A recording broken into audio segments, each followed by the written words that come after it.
Chapter 7 of Violet Psychofluid. At the close of my story, we all went to sleep for a few fitful hours. In the dim light of dawn, Ev and I made our way to a cluster of huts about 3/4 of a mile away on the shore of the Agara-Paraná above the Choro. We knew that Witoto, coming down the river to the mission to deliver their children to school, would stay in those normally empty houses. Our hope was to buy some eggs, papayas, or squash to supplement our diet of brown rice, yuca, and plantanos. Instead, we found only a small group of people, and the only item for sale was a grapefruit-sized, green, heart-shaped fruit filled with slimy, vaguely sweet seeds awash in a light purple syrup. I do not know even today what that fruit was.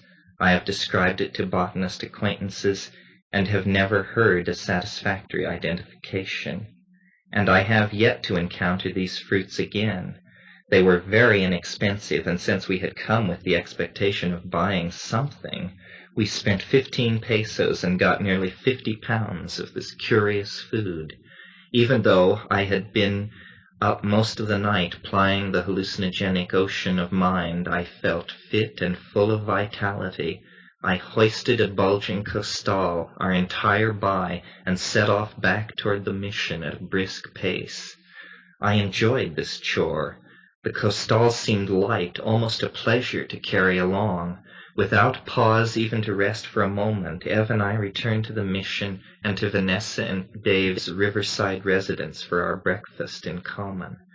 When we left our own hut and went in search of food, Dennis had been deeply asleep. But now he was up and had apparently gone immediately to awaken Vanessa and describe to her his experiences of a few hours previous, experiences whose recollection was being excitedly told as we arrived at the house and set down the load. Throughout the making of breakfast, the events of the last evening were rediscussed and dissected. Vanessa and Dave were unmoved by Dennis's excited assertion that some extremely peculiar energy field had been tapped into and verified. At the end of breakfast, I suggested to Dennis that rather than arguing with people about the nature of the experience, he should go off by himself and write down all that he thought about the strange sound that he had made. He accepted this idea and made his way back up the hill to the Knoll house to be alone. And there he wrote, 28 February 1971. I approached these pages with a peculiar sense of urgency, as a man might who had confronted an inexplicable phenomenon, as some impossible creation of dreams or unaccountable natural principle. The task facing such a man would be a very subtle one, that is, to describe the phenomenon as accurately as possible. My task is compounded by the fact that the phenomenon I must try to describe has itself to do with the very tools of description, i.e. language. This rather peculiar statement will begin to make more sense as we explore the concept more fully. Before going further, something tells me it is necessary to consider who I am. 24 hours ago, I thought I knew. Now, this has become the most perplexing question I have ever been confronted with. The questions leading from it will provide the answers that will allow us to understand and use the phenomenon which is so difficult to describe. This may be the last characters of crude language that I will ever apply to the description of anything. Since the phenomenon begins at the edge of language, where the concept-forming faculty gropes but finds no words, I must be careful to avoid not distinguishing between mere language, symbol, metaphor, and the reality I'm attempting to apply it to. Since any phenomenon is, to a point, describable in empirical terms, so too with this one. It has to do with controlling one's body chemistry in such a way as to produce very specific vocal and audio phenomena. The state becomes possible when highly biodynamic vegetable alkaloids, specifically tryptamines and MAO inhibitors, are introduced into the body under very carefully regulated parameters. This phenomenon is apparently possible in the presence of tryptamines alone, though MAO inhibition definitely helps to trigger it by facilitating tryptamine absorption. The phenomenon has now been triggered by 2 people within our immediate group. Terence has been experimenting with vocal phenomena under the influence of DMT for some years now. Until last night, when I triggered and experienced the sound wave for a few brief seconds under the influence of 19 Stropharia mushrooms, Terence was the only person I knew who claimed ability to perform this sound. But last night, after ingesting the mushrooms, we lay waiting in our hammocks. The heavy, poisoned feeling that commonly passes briefly over the limbs at the beginning of the Stropharia visions had by this time passed completely. It had given way, in me at least, to a warm suffusion of contentment and good feeling that actually seemed to burn away somewhere inside of me. Such feelings I have had before, both on mushrooms and just after DMT flashes. Then we began to discuss people far away and how we might attempt to contact them fourth-dimensionally. Not such a strange rap for us. But it was definitely at some point in time near to that conversation that I first heard the sound. Immeasurably distant and faint, in the region between the ears, not outside, but definitely, incredibly there, perfectly distinct on the absolute edge of audio perception, a sound almost like a signal or very, very faint transmissions of radio buzzing from somewhere. Something like tingling chimes at first, but gradually becoming amplified into a snapping, popping, gurgling, crackling electrical sound. I try to imitate these noises with my vocal cords, just experimenting with a kind of humming, buzzing vocal sound made deep in the throat. Suddenly it was as if the sound of my voice locked into each other, and the sound was my voice, but coming out of me in such a way that no human voice could possibly distort itself the way mine was doing. The sound was suddenly much intensified in energy and was like the sound of a giant insect. While Dennis wrote, the rest of us swam indolently in the river and washed our laundry under a clear, infinitely blue and empty Amazonian sky. The background drone of the cicadas would occasionally rise in a coherent wave and sweep over the warm and shining surface of the gently drifting Igaraparaná, falling like electricity across the land in the heat of the equatorial day. Late that afternoon, Dennis came back down to the edge of the river looking for me.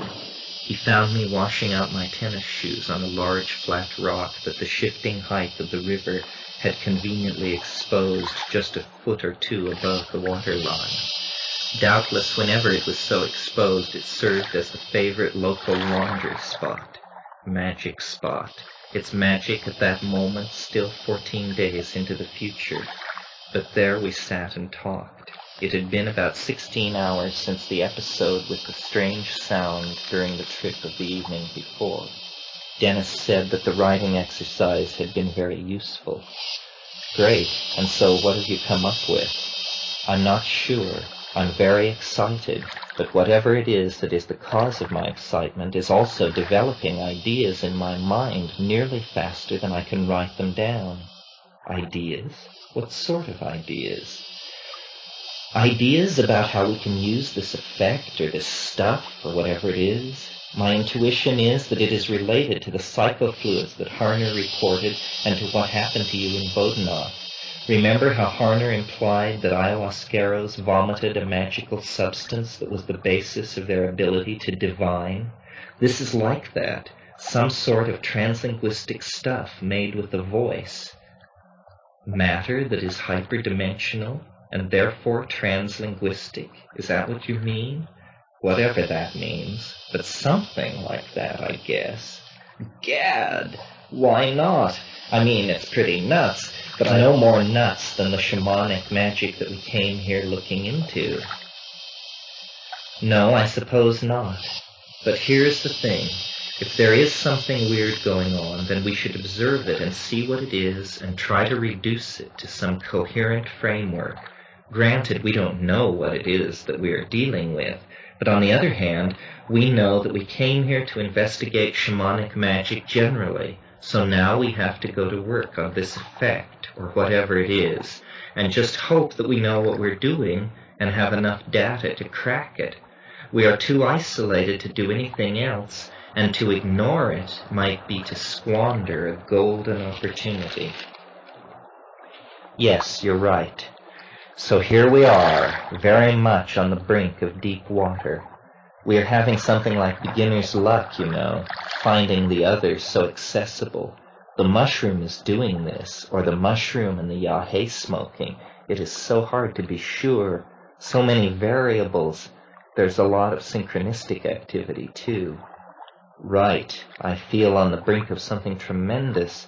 We must just observe our active fantasy closely and try to ride herd on what is developing. The good old Jungian method, that's all. Yes, ideally all of this could be distilled down to the point where some sort of test of the validity of the effect could somehow be set up. We talked at length there by the river's edge, ranging over the options and the possibilities. He was insistent in linking my experiences in Nepal with a very strange phenomenon occurring in Hivaro shamanism. The people take yahe, and they and other people who have taken yahe, but no one else, can see a violet fluid. It is described as violet or deep blue, and it bubbles and is like a liquid. One vomits it. When one vomits from taking yahe, this purple goo comes out of one's body. It can not only be vomited or regurgitated, but it forms on the surface of the skin like sweat. The Hivaro do much of their magic with this peculiar stuff. They say that they spread it out on the ground in front of them, and that one can look at this material and see other times and other places. By their reports, it is made out of something completely transnormal. It is made out of space-time, or it is made out of mind, or it is pure hallucination objectively expressed, but always keeping itself within the confines of a liquid.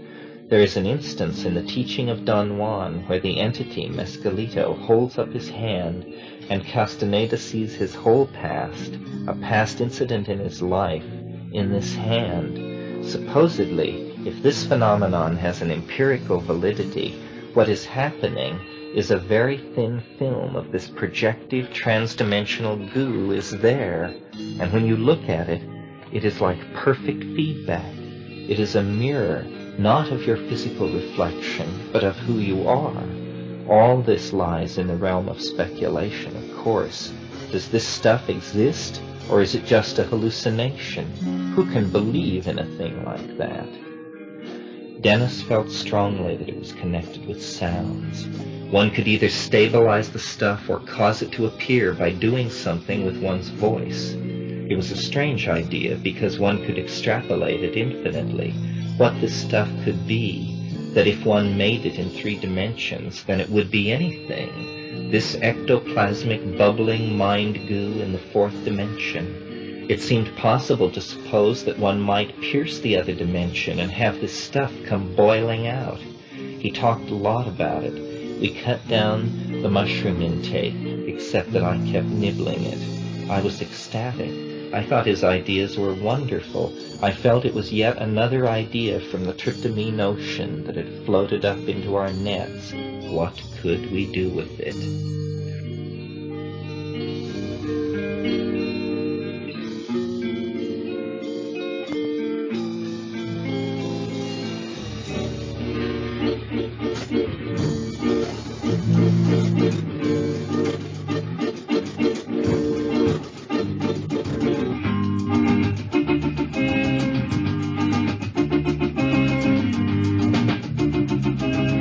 Recalling it now, some 8 years later, it is hard to be sure, having learned so much since, just what we did believe, just what level of sophistication we did have. Our mood was one of delight and light, the several mushroom experiences in that remote and beautiful place having led to a gently swelling euphoria. It was a very happy time. We were excited with the prospect of actually grappling under near-perfect conditions with the secret, as we called it then, meaning the spectrum of effects encountered in tryptamine-induced ecstasy. That had been the compass of our quest, the rose window topologies of the galactarian beehives of the dimethyltryptamine flash. We were not unused to the idea of the other, but we had only glimpsed it in brief flashes and in its manifestation as the lux natura. Everyone in our small expedition felt, I think, the sense of something opening around us, of the suspension of time as we turned and turned in a widening green world that was strangely and almost erotically alive all around us for thousands of miles. The jungle as mind, the world hanging in space as mind, images of order and sentient organization crowding in on all sides. How small we were, knowing little yet fiercely proud of what we knew, and feeling ourselves somehow the representatives of humanity, meeting something strange and other, something at the edge of human experience since the very beginning. A proud and eerie grandeur seemed mixed with our enterprise as those first days at La Chorrera went by.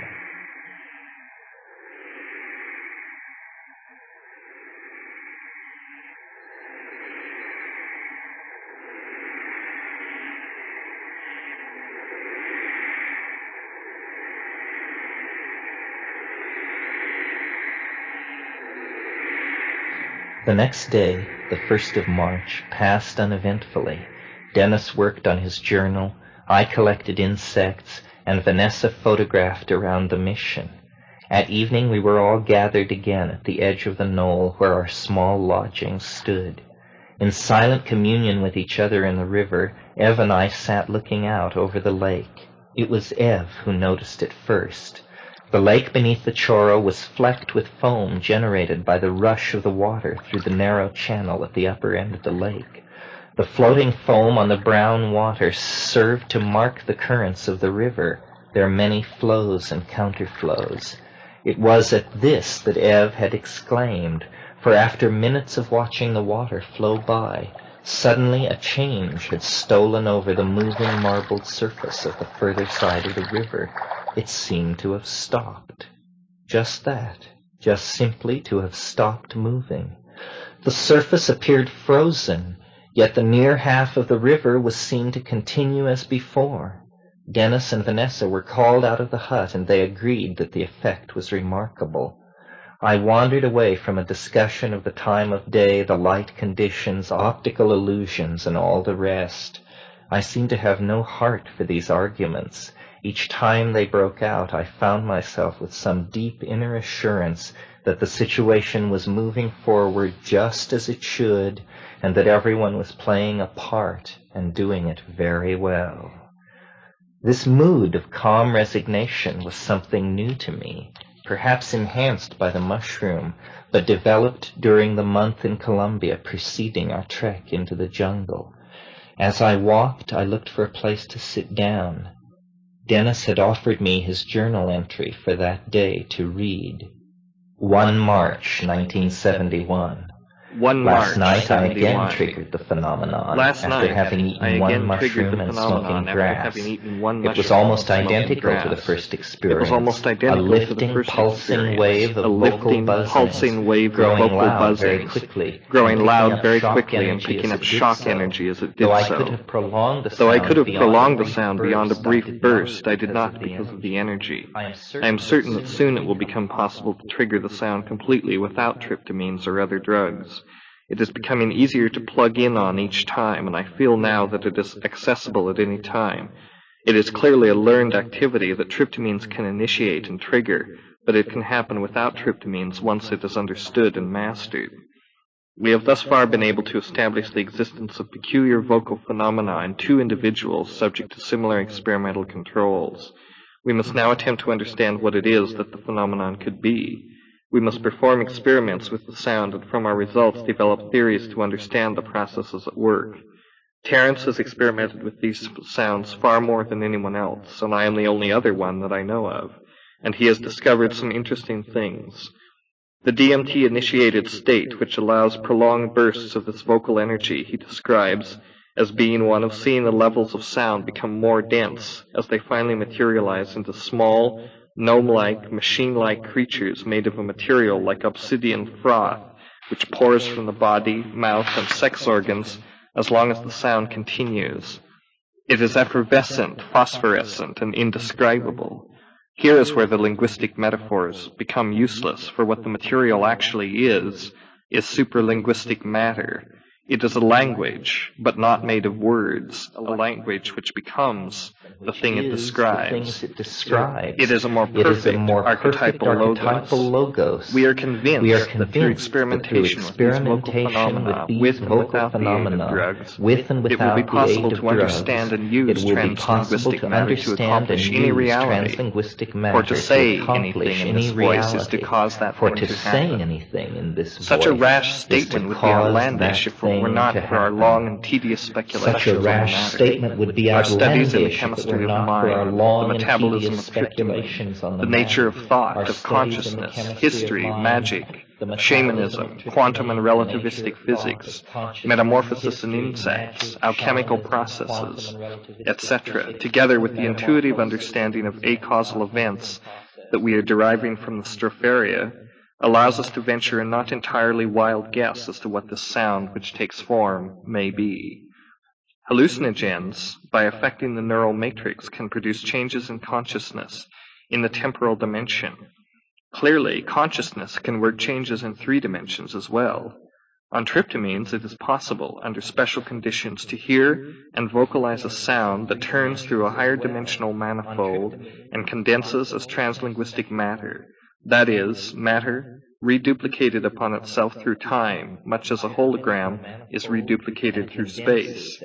The substance whose appearance the sounds initiate is tryptamine metabolized by mind through a higher spatial dimension. It is a hyperdimensional molecule carrying its trip on the outside of itself in this world. The hyperdimensional nature of this material is such that it is all material, concepts, events, words, people, and ideas homogenized into one thing via the higher dimensional alchemy of mind.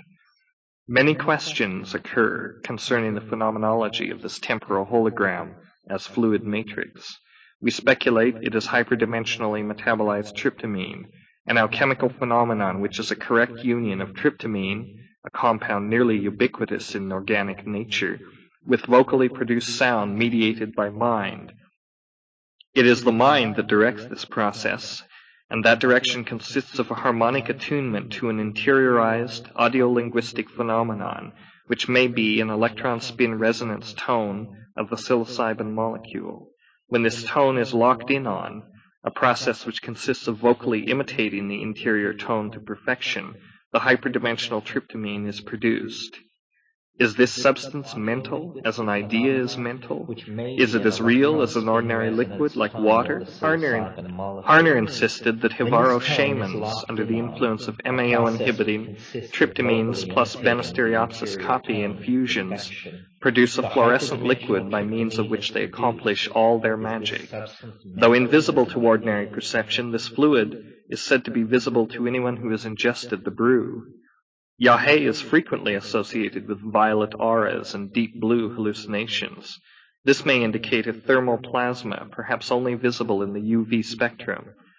If this phenomenon is found to fall into the category mental indicated above, it would function as described, but with the limitation of not being tangential to ordinary space-time. It will still represent perfected understanding of the hyperdimension, Jung named the collective unconscious. Thermal plasma, perhaps only visible in the ultraviolet spectrum.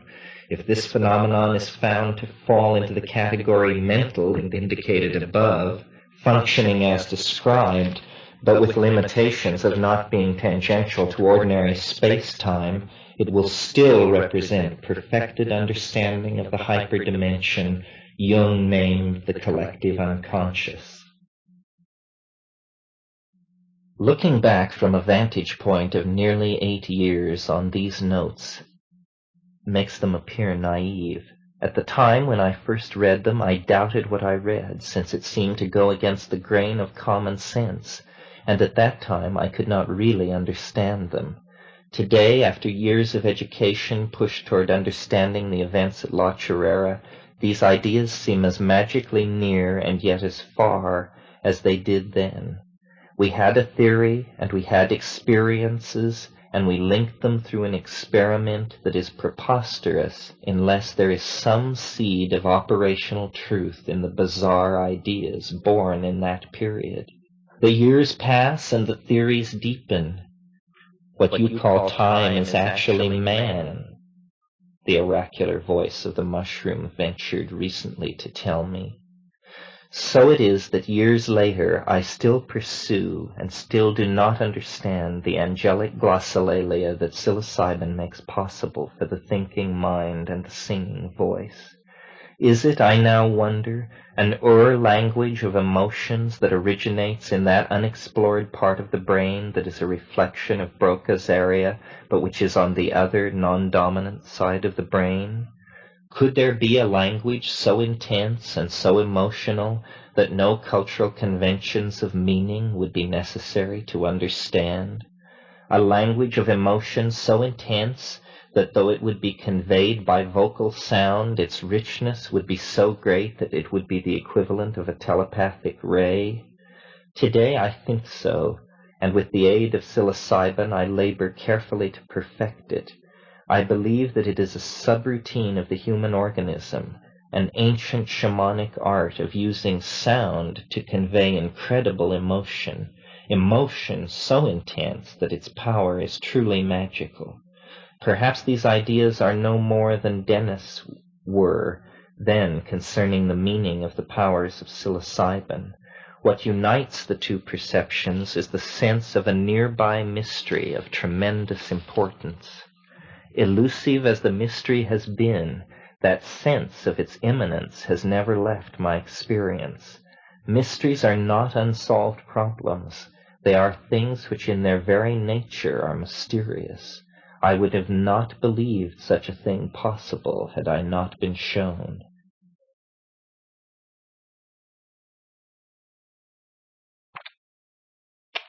Later that same evening, Ev, Dennis, and I smoked a joint of Santa Marta Gold before turning in. It was a calm, perfectly clear night when we sat down and began our ritual. Ev commented on the clarity of the night, and we all stared together for a moment out into the galaxy, the night awash with millions of stars. We smoked in awed silence. Perhaps 5 minutes went by, each of the three of us lost in our own ideas. The reverie ended with Dennis's exclamation, Look how quickly the air conditions have changed. Now there is a ground fog just springing up.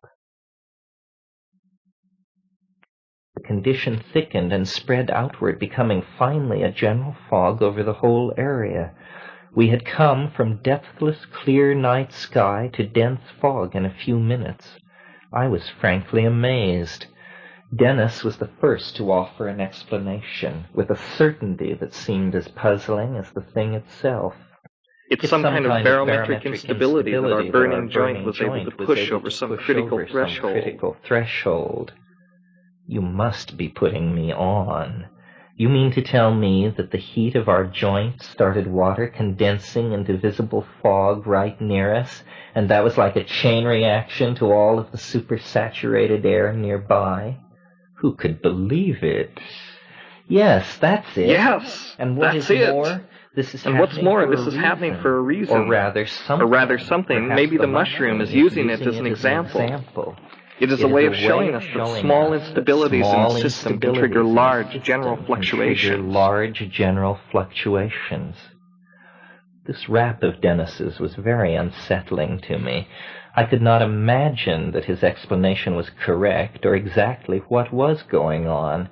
It passed through my mind then for the first time that he might be spacing out mentally. I used no psychoanalytical jargon in thinking about it, but I noted a reaction in myself to what he said that included the idea that he might be unfolding into a mythopoetic reality.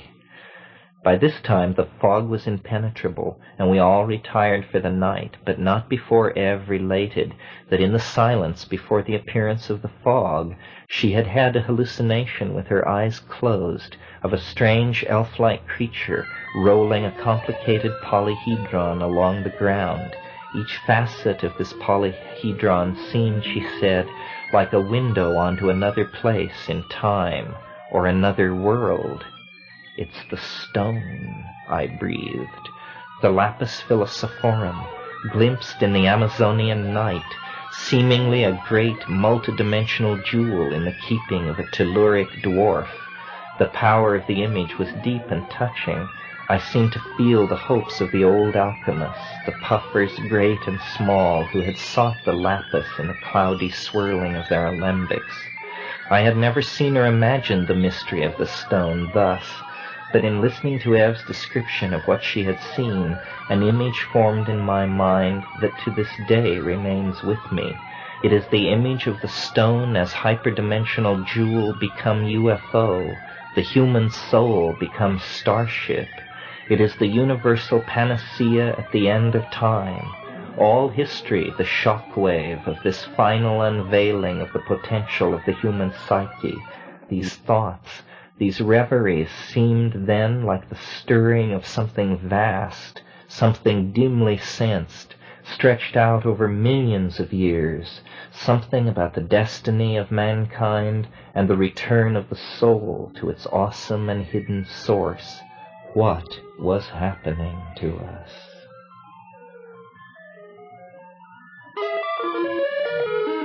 The sense of the peculiar was nearly palpable. Dark oceans of time and space seemed to swell and flow beneath our feet. The image of the earth hanging in space was everywhere emotionally superimposed on the situation around us. And what was that situation, really?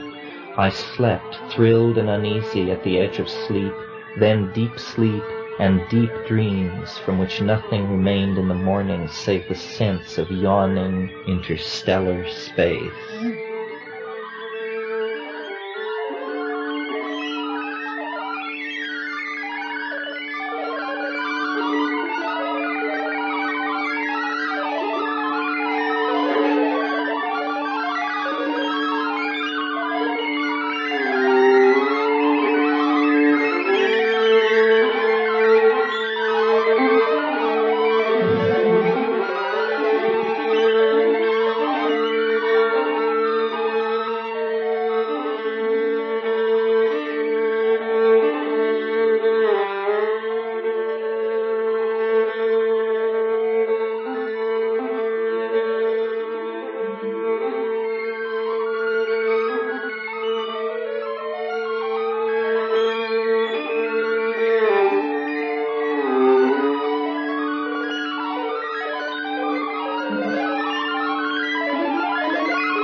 Chapter 8, The Opus Clarified.